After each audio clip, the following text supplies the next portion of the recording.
what's up guys, how we doing?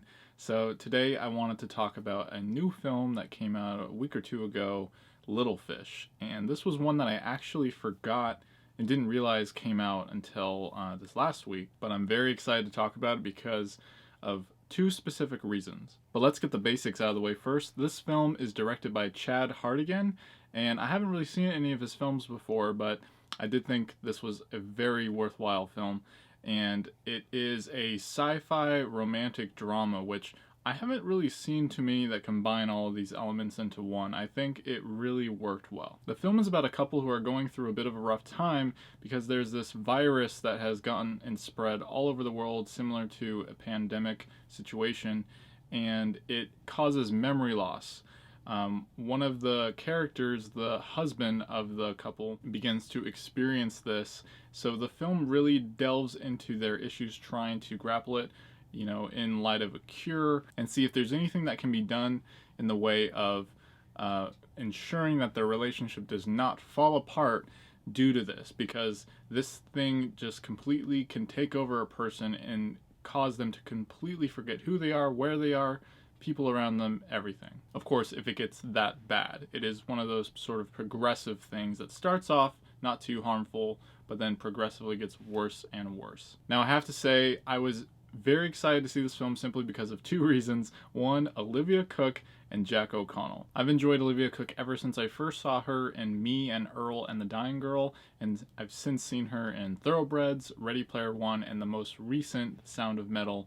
And I just think she's a fantastic actress. I'm excited to see all the roles she will keep getting, and hopefully she gets a big one here that she eventually is nominated for an Academy Award. But I must not forget Jack O'Connell, who I really only know from one particular thing, which is the UK series Skins. There was so much layers to his character and a nice transformation and character development over time, but you can't go wrong with the way that series ended with that generation, and I've wanted to see more from him ever since the end, the official end of Skins. But this is the first actual film that I've seen him in, and I know he's got a couple others that have been released that I need to check out as well. Now, the big thing is here, they are a couple in this film. How do they work well together? Well, I do think they have great chemistry. I really enjoyed their relationship. I thought it was very genuine, and they both brought a lot to the table. Olivia Cooke plays Emma, who has to really force herself into this very supportive role,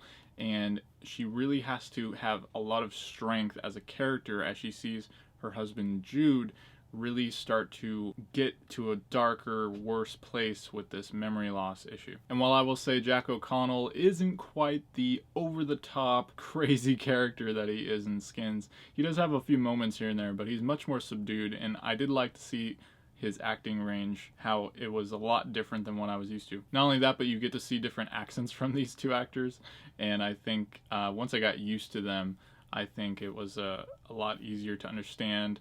And this is a film that I rented on Amazon Prime, and it doesn't always have the best audio, but once you get used to it, it started to sound pretty clear. Now, some of the things this film does really well, I think its storytelling technique I thought was very interesting.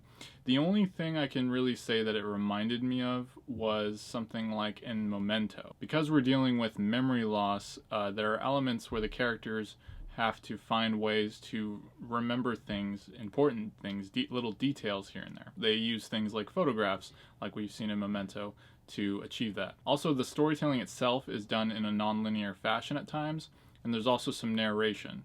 So again, there's some similarities there. What I really enjoyed about this film is that it's one of those that as soon as you finish it, you can go back and find things that weren't clear the first time you watched it. It allows you to find a second meaning in certain things that weren't as clear before, or just on the surface didn't seem as deep as they were. So I'm not kidding, as soon as I finished the film, I went back and watched the first 5 or 10 minutes because there were some things I just wanted to understand more right away that I had a sort of theory about. So I really enjoyed that aspect. One of the things that I do think is this film's biggest strength, however, is the music. The music is done by Keegan DeWitt, and he does a great job of blending in all these different sounds of different genres that you would hear. You hear the eeriness that you would want inside of a sci-fi when things are looking kind of bleak or concerning. But then you also hear the tenderness and emotional beats of something that you'd want in a romantic drama. I just loved how he was able to transition those through from scene to scene, and sometimes in a really seamless fashion. I think that alone really holds the film together, along with a nice script, which I thought allowed the characters to have a very natural way of speaking toward one another, because at times I think, certain romances can come off very cheesy if not done properly. Now, I will say this film does have some sad elements to it and some things that some people might not want to see.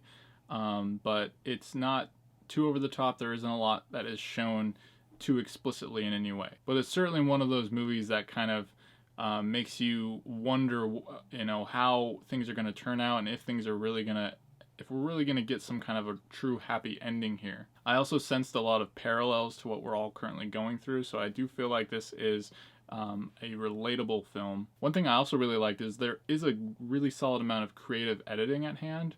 I think a lot of scenes, especially when the characters are talking about a particular memory that one of them can't recall, they use elements to kind of make the viewer put them in the shoes of the person who can't remember.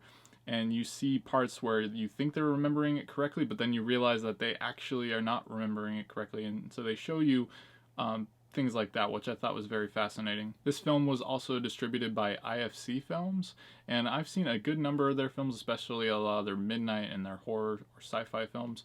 This one might be my favorite, if I'm being honest. I do hope it does get a home video release on Blu-ray.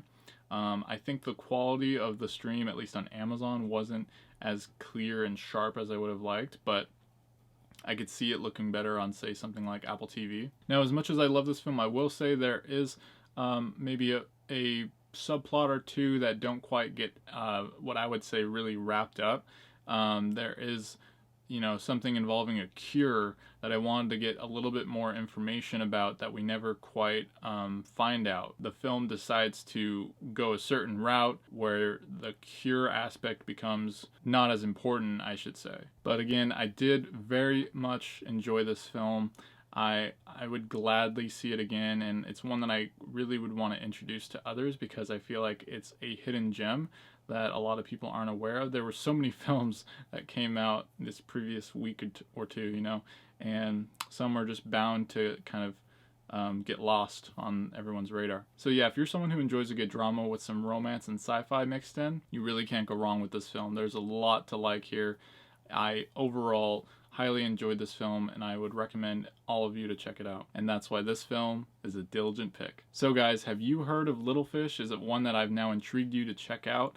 Have you seen any films from any of the stars, Olivia Cooke or Jack O'Connell? As I said, I find them both fantastic, and that was really the sole reason I was super intrigued to check this one out. I'm definitely looking forward to seeing more films from Chad Hartigan in the future as well, and I'd love to hear what you guys have been watching lately, so feel free to comment below with anything that you'd like to talk about. As always, my name is Dylan, and if you love entertainment, subscribe to my channel while this video ends and send me a thumbs up before you go. Thanks for watching, and stay diligent.